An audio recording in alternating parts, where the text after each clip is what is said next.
अल्लाहुम्मा सल्लि अला सय्यिदिना व मौलाना मुहम्मदिन। एक सादा सीधा इंसान है, वो रात में तहज्जुद की पाबंदी करता है, यकीनन बहुत बड़ी बात है। लेकिन एक बादशाह तहज्जुद की पाबंदी करता है, ये बहुत बड़ी बात है।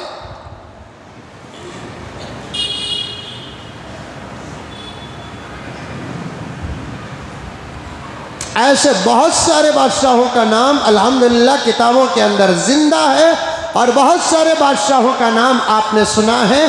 उनमें से एक बादशाह थे हजरत महमूद गजनवी रहमतुल्लाहि अलैह।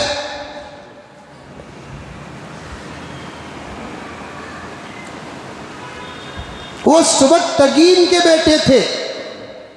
उनके वालिद का नाम सुबक्तगीन, और वो भी बहुत अच्छे नेक दिल इंसान। और नतीजा बताऊं मेरे दोस्तों मैं आपको, अच्छे माँ बाप की अक्सर अच्छी ही औलाद होती है, कहीं कहीं खराब निकल जाती है। खराब माँ बाप की अक्सर खराब ही औलाद होती है, कहीं कहीं अच्छी निकल जाती है। फ़िक़्ह की किताबों में उलमाए किराम अच्छे तरीके से जानते हैं, फ़िक़्ह का एक क़ानून है, अल अक्सरु हुक्मुल कुल, ज़्यादा और कसरत कुल के बराबर है। तो कसरत ही को सामने रख कर हुक्म दिया जाएगा। अक्सर माँ बाप की औलाद अच्छी ही होती है, खराब कहीं कहीं निकल जाती है, और अक्सर खराब माँ बाप की औलाद खराब ही होती है, कहीं कहीं अच्छी निकल जाती है।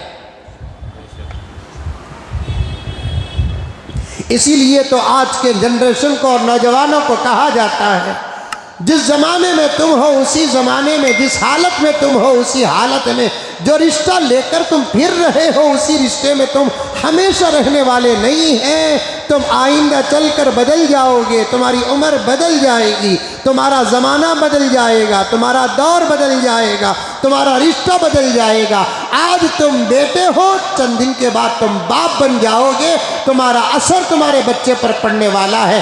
तुम अच्छे बन जाओ, तुम्हारी औलाद अच्छी बन जाएगी। अगर तुम खराब बनोगे तो तुम्हारी औलाद खराब बनेगी। यही उसूल है दुनिया का। कहीं कहीं अच्छे माँ बाप की औलाद खराब निकल जाती है, और कहीं कहीं खराब औलाद की माँ बाप, खराब माँ बाप की औलाद अच्छी निकल जाती है। हम में से कौन ऐसा है जो अपनी औलाद को खराब देखना चाहता है? शराबी भी चाहता है कि उसका बेटा वली बन जाए, कबाबी जाता है कि उसका बेटा वली बन जाए, और बुरे से बुरा गुनाह कबीरा करने वाला भी चाहता है कि उसका बेटा वली बन जाए। लेकिन उसूल को सामने रखो कि कैसे शराबी का बेटा वली बनेगा, सूदखार का बेटा वली बनेगा, कबाबी का बेटा वली बनेगा, लड़कियों को छेड़ने वालों का बच्चा वली बनेगा। सवाल ही पैदा नहीं होता।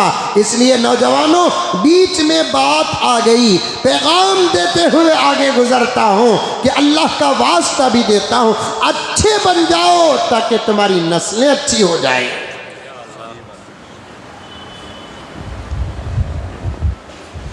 नेक बन जाओ।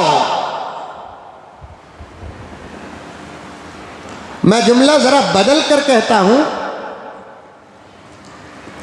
उसकी तावील भी मैं करूंगा।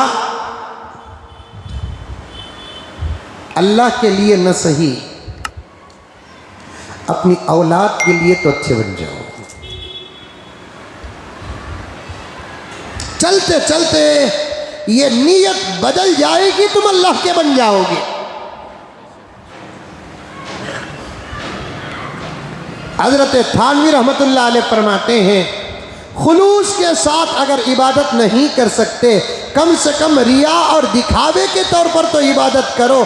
चंद दिन की ये इबादत तुम्हारे अंदर खुलूस पैदा कर देगी।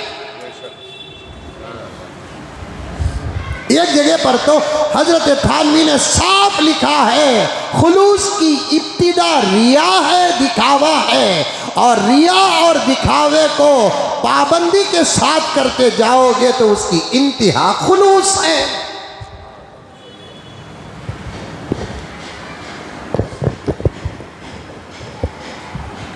गुनाह करने से पहले अल्लाह को याद करो।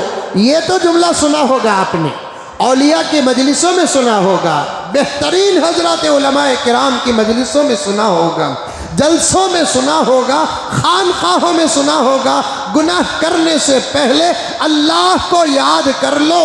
लेकिन आजिज कहता है, नौजवानों से कहता है, गुनाह करने से पहले, गलत काम करने से पहले, हराम कमाने से पहले, झूठ बोलने से पहले, इज्जत और आबरू की धज्जियां उड़ाने से पहले अपनी औलाद पर नजर कर लो।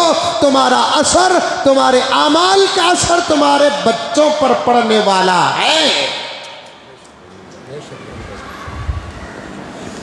महमूद गजनवी और सबकतगीन पर बात आ गई।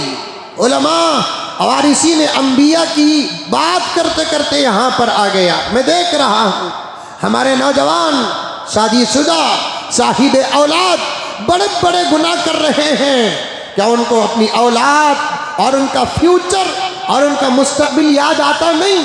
हमारी माएँ और बहनें जो शादीशुदा हैं, जवान हैं, साहिबे औलाद हैं, बड़े बड़े गुनाह कर रहे हैं, नफरमानियाँ कर रहे हैं, बेअदबियाँ कर रहे हैं।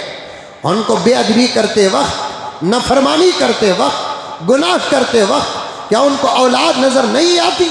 इसलिए कि पक्की बात है, गुनाह का असर खून पर पड़ता है, खून का असर खून वाले पर पड़ता है, गुनाह का असर दूध पर पड़ता है, दूध का असर दूध पीने वाले पर पड़ता है। अल्लाह के नेक बंदों ने क्या क्या तजज़िये निकाले, अल्लाह के नेक बंदों ने क्या क्या तहकीक निकाली। आज साइंस जिस बात को मानती है उस बात को हमारे औलिया ने बयान कर दिया, सहाबा ने बयान कर दिया। सबसे बड़ी बात तो ये है, हमारे आका हज़रत मोहम्मद मुस्तफ़ा सल्लल्लाहु अलैहि वसल्लम ने बयान कर दिया, कुरान ने बयान कर दिया है कि क्या है गुनाह का असर या नेकी का असर खून पर पड़ता है, और वो खून का असर खून से जो बनता है उस पर पड़ता है। गुनाह का असर, नेकी का असर दूध पर पड़ता है, और वो दूध का असर दूध पीने वाले पर पड़ता है। एक बच्चा अगर अल्लाह का वली होना है, साहिबे अखलाक होना है, साहिबे किरदार होना है, अल्लाह का होना है, नबी का होना है, तो उसके दो चीज़ों का अच्छा होना ज़रूरी है। एक उसके खून का अच्छा होना ज़रूरी है, और दूसरा उसके दूध का अच्छा होना ज़रूरी है।